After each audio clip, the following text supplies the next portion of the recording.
Hello बच्चों। पिछले video में हमने moment chapter 7 the last leaf का पार्ट 1 पढ़ा था। अब इसके आगे आज हम कंटिन्यू करेंगे। जिन बच्चों ने भी इसका पार्ट 1 नहीं पढ़ा है, डिस्क्रिप्शन में उसका लिंक दिया हुआ है, आप वहां से जाके पढ़ सकते हैं। So let's continue. Is she stupid? Ask Behrman. How can she be so foolish? क्या वह मूर्ख है? बर्मन ने पूछा, वह इतनी मूर्ख कैसे हो सकती है? She is running a high temperature. उसे बहुत तेज बुखार है। कंप्लेंट श्यू। श्यू ने शिकायत की। सी रिफ्यूजेस टू ईट। वह खाने से मना करती है। ड्रिंक पीने से मना करती है। And that worries me a lot. जो मुझे बहुत ज्यादा परेशान करता है। I will come with you and see Johnsy, Behrman said. Behrman ने कहा, मैं तुम्हारे साथ चलूंगा और जॉन्सी को देखूंगा। दे टिपटॉड इनटू द रूम। वह पंजों के बल से रूम में गए। टिपटॉड मतलब होता है पंजों के बल जाना। Johnsy was sleeping. जॉन्सी सो रही थी। Sue drew the curtain together. Sue ने साथ में पर्दे को खींचा। And they went to the next room. और वे अगले रूम में चले गए। She peeped out through the window.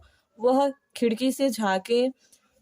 There was only one leaf on the creeper. Creeper पे बस एक ही पत्ती बची हुई थी। It was raining heavily. बहुत तेज बारिश हो रही थी। And an icy cold wind was blowing. और बर्फीली ठंडी हवा चल रही थी। It seemed as though the leaf would fall any minute now. ऐसा लग रहा था जैसा कि वह पत्ती किसी भी पल गिर सकता है। बर्बन डिड नॉट से अ वर्ड। बर्बन ने कुछ भी नहीं बोला। He went back to his room. वह अपने रूम में वापस चला गया। Johnsy woke up next morning. Johnsy अगले सुबह उठी। In a feeble voice she asked you to draw the curtain. कमजोर सी आवाज में उसने स्यू से पर्दे को खींचने को कहा। स्यू वॉज नर्वस। स्यू घबराई हुई थी। She drew back the curtain very reluctantly. Reluctantly मतलब होता है न चाहते हुए। वह न चाहते हुए भी पर्दे को वापस खींच ली। ओ शिव exclaimed as she looked at the vine creeper. शिव ने आश्चर्यचकित होकर कहा जब उसने वाइन क्रीपर को देखा। Look, there is still one leaf on the creeper. अभी भी उस क्रीपर पे एक पत्ती बची हुई है। It looks quite green and healthy. यह काफी हरा और स्वस्थ दिख रहा है, मतलब ताज़ा दिख रहा है। In spite of the storm and the fierce wind. Fierce wind मतलब होता है तेज हवा। इस तूफान और तेज हवा के बावजूद भी इट डिड नॉट फॉल। यह नहीं गिरा। I heard the wind last night. मैंने कल हवा को बहते हुए सुना था। Said Johnsy. जॉन्सी ने कहा, I thought it would have fallen. मैंने सोचा था कि यह गिर गई होगी। It will surely fall today. यह आज निश्चित रूप से गिर जाएगी। Then I will die. फिर मैं मर जाऊंगी। It will surely fall today. यह आज निश्चित रूप से गिर जाएगी। Then I will die. तब मैं मर जाऊंगी। You won't die. तुम नहीं मरोगी। Said श्यू energetically. श्यू ने उत्साहपूर्वक कहा। You have to live for your friends. तुम्हें अपने दोस्तों के लिए जीना होगा। What would happen to me if you die? हमारा क्या होगा अगर तुम मर जाओगी? Johnsy smiled weekly.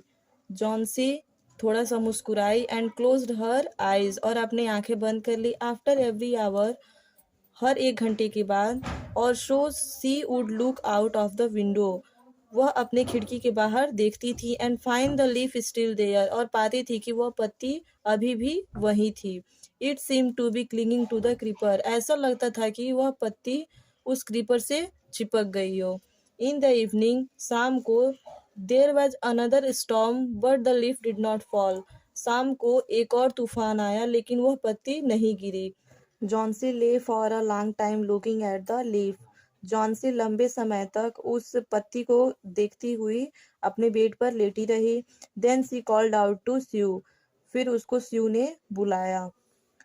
I have been a bad girl. मैं एक बहुत बुरी लड़की हूँ। You have looked after me so lovingly. तुमने मेरी देखभाल बहुत ही प्यार से की। And I have not cooperated you. लेकिन मैंने तुम्हारी सहायता नहीं की। I have been depressed and gloomy. मैं बहुत ही हताश और दुखी हूँ। The last leaf has shown me how weak I have been. वह अंतिम पत्ती मुझे यह दिखाया है कि मैं कितनी बुरी हूँ। I have realise that it is a sin to want to die. मुझे यह एहसास हुआ कि मरने की इच्छा करना पाप है। स्यू हग जॉन्सी। स्यू ने जॉन्सी को गले लगा लिया। Then she gave her lots of hot soup and a mirror. तब उसने उसे ढेर सारा गर्म सूप और एक मिरर दिया। Johnsy combed her hair. Johnsy ने अपना बाल कंघी किया एंड स्माइल ब्राइटली और प्रसन्नता से हंसी। In the afternoon the doctor came. दोपहर के समय डॉक्टर आए। After examining his patient he told Sue. Patient की जांच करने के बाद वह श्यू से बोले, Johnsy now has the will to live. Johnsy में अब जीने की इच्छा है। I am confident. मुझे पूरा विश्वास है। She will recover soon. वह जल्दी ही ठीक हो जाए। Now I must go down stair and सी बर्मन। अब मुझे नीचे जाना होगा और बर्मन को देखना होगा। He is also suffering from pneumonia. उसे भी निमोनिया है। But I am afraid. लेकिन मुझे डर है। There is no hope for him. उसके लिए कोई भी उम्मीद नहीं है।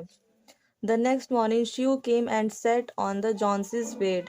अगली सुबह श्यू आई और जॉन्सी के बेड पर बैठी। Taking Johnsy's hand in hers she said. Johnsy का हाथ अपने हाथ में लेकर वह बोली, I have something to tell you. मुझे तुम्हें कुछ बताना है। Mr Behrman died of pneumonia this morning. Mr Behrman आज सुबह ही निमोनिया से मर गए। He was ill for only 2 days. वह सिर्फ 2 दिनों से बीमार थे। The first day the janitor found him on his bed. पहले दिन janitor मतलब होता है चौकीदार। पहले दिन चौकीदार ने उन्हें उनके बेड पर पाया था या देखा था। His clothes and shoes were wet. उनके कपड़े और जूते गीले थे। And he was shivering. और वह कांप रहे थे।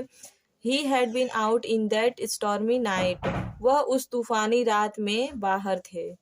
Then they found a ladder and a lantern still lighted lying near his bed. तब उन्होंने एक सीढ़ी और उनके बिस्तर के पास अभी भी जलती हुई लालटेन देखी या वहां पे लालटेन पाई।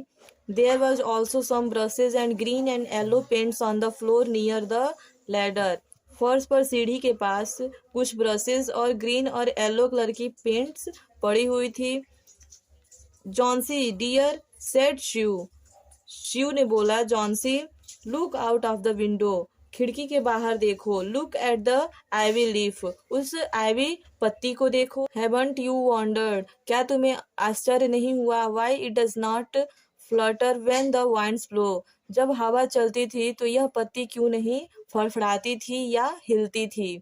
That's Behrman's masterpiece. यह बर्मन का मास्टरपीस है। He painted it the night the last leaf fell. उन्होंने इसे तब पेंट किया था जब लास्ट पत्ती अंतिम पत्ती गिर गई थी। तो बच्चों, अगर आपको यह वीडियो अच्छी लगी हो तो हमारे चैनल को लाइक, सब्सक्राइब और शेयर करना ना भूलें।